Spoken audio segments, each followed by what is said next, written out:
Em vez de pensar em projetos mirabolantes de vamos mudar, fazer metrô que vai chegar até o trem-bala. Cara, qual é o problema que a tua cidade tem? O que isso impacta na qualidade de vida do seu cidadão? Como é que eu resolvo isso? Muitos problemas, na grande maioria das vezes, são resolvidos de forma muito fácil. Eu pego o exemplo de Kamikatsu, no Japão. Caramba. Kamikatsu era uma cidade que no ano 2000 o governo japonês mudou a regra, né, a lei do país, e a partir de uma certa quantidade de lixo já não podia mais queimar lixo ao ar livre. Né? Até então, naquela época, se queimava lixo. Kamikatsu já tinha passado, embora fosse uma cidade muito pequenininha, 1.200 habitantes nas montanhas, ela já tinha passado dessa quantidade, e quem passasse tinha que ter um incinerador. Problema de Kamikatsu: um mês reunião dos políticos, não tinha dinheiro para construir um incinerador. Depois de tanta reunião, e abriram isso para a população discutir, alguém levantou a mão e falou: cara, mas será que o nosso problema é não ter dinheiro para fazer incinerador? Ou o nosso problema é a quantidade de lixo que a gente produz? Se a gente muda a forma de produção de lixo, de criação de lixo, se a gente muda a mentalidade do cidadão, provavelmente a gente fica abaixo e a gente não precisa ter um incinerador. Isso foi uma mudança radical no que a gente chama de mindset, né? Na mentalidade. Eles fizeram uma campanha enorme, isso lá no começo de 2000, no ano 2000. Hoje, depois de 21 anos, Kamikatsu é conhecida como a primeira cidade do mundo zero lixo. Eles reciclam e principalmente recirculam mais de 85% de todo o lixo que é produzido na cidade. Isso é cidade inteligente. Onde é que está a tecnologia? Não tem tecnologia. Na verdade, é o contrário. Eles não tinham dinheiro para investir em tecnologia, eles mudaram a mentalidade. É por aí. Keep it simple. Foque no problema. Não tente resolver o problema criando um outro problema. Terceiro, e provavelmente um dos mais importantes, encontre parceiros. Parceria. Parceria é a palavra-chave dessa nova geração e dessa nova realidade. Economia compartilhada, economia circular, tudo isso é baseado em parceria, em relacionamento. Eu tenho o caso da minha cidade natal, Rio de Janeiro. Rio de Janeiro montou um pouquinho antes da Copa do Mundo do Brasil e das Olimpíadas do Rio de Janeiro, o Rio de Janeiro abriu o Centro de Operações e Comando do Rio de Janeiro, que eu tive o prazer de, durante muitos anos, ser embaixador desse centro. Quando ele foi inaugurado, e veio uma grande empresa mundial para fazer esse processo, o Rio tinha um problema. O Rio tinha um pouco mais de 700 câmeras na rua para monitorar o trânsito. Para vocês terem uma ideia da dimensão, Londres é o país na Europa com a rede de sistema fechado de TV maior da Europa, tem 16 mil câmeras.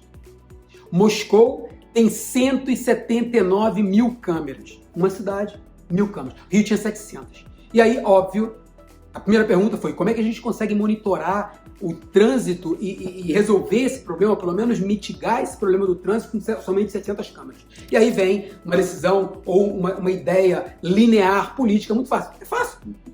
Botamos mais câmeras. Naquela época, com a tecnologia existente naquela época, tudo tinha que ser cabeado, né? Tudo tinha que ser conectado com cabo. Só para dobrar o número de câmeras no Rio de Janeiro custava mais do que o próprio investimento do Centro de Operações e Comando do Rio de Janeiro, e não se faria em tempo hábil para o que eles queriam, que era monitorar os grandes eventos do Rio de Janeiro. Cara, o Rio tinha recém-criado um cargo, que era já um cargo que nasceu em Nova York, chamado City Digital Officer, ou o executivo de transformação digital da cidade. É uma função que é similar à função de um secretário, mas é um executivo, não é um político. Esse cara pegou o avião, foi para São Francisco falar com uma empresa que tinha acabado de chegar de Israel em São Francisco para começar a fazer a sua aceleração e fazer depois a sua abertura de capital, chamado Waze. Todos vocês já conhecem. E na época o Waze tinha um problema grande no Rio de Janeiro. O carioca usava o Waze para avisar o brother onde estava tendo blitz de alcoolemia, blitz de controle de álcool, e aí você podia desviar. E, óbvio, a Câmara Municipal do Rio de Janeiro queria vetar o Waze, bloquear o Waze do uso do carioca. Então, o Waze tinha um problema e o Rio de Janeiro tinha, o Centro de Operações e Comando tinha outro problema. A Prefeitura do Rio tinha outro problema. Moral da história, eles conversaram e aí o Rio fez uma proposta. Cara, vem para dentro do centro de operações e comando. Você já tem mais de quase 1 milhão de usuários usando o aplicativo de vocês dia a dia no trânsito. O que a gente quer é melhorar o trânsito, melhorar a qualidade de vida dos nossos cidadãos. Então, vocês trazem, a gente monta um modelo de parceria onde a gente consiga usar o dado de vocês, óbvio, guardando toda a questão, observando toda a questão de privacidade.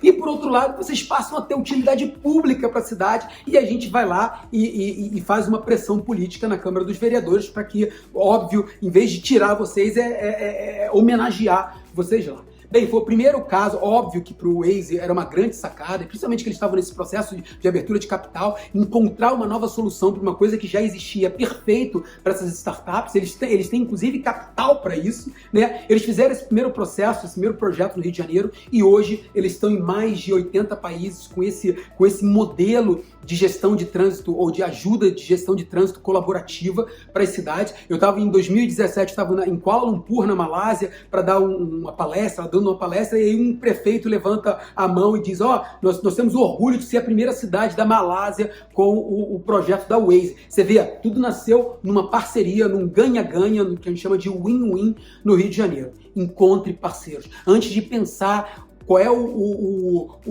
orçamento que você tem para fazer cidades inteligentes, pense o que a sua cidade consegue oferecer de vantagem competitiva para atrair os parceiros que têm dinheiro para fazer processo. E por último, a mudança de mentalidade. Eu acho que isso é o resultado final que a gente está vendo, que a gente quer, mas que a gente pode também trabalhar. Em vez de ver o cidadão simplesmente como, né, um mero usuário final dos serviços da cidade, é trazer ele para co-criar, para trabalhar junto com a cidade nessa criação de uma cidade melhor, uma qualidade de vida melhor para todos.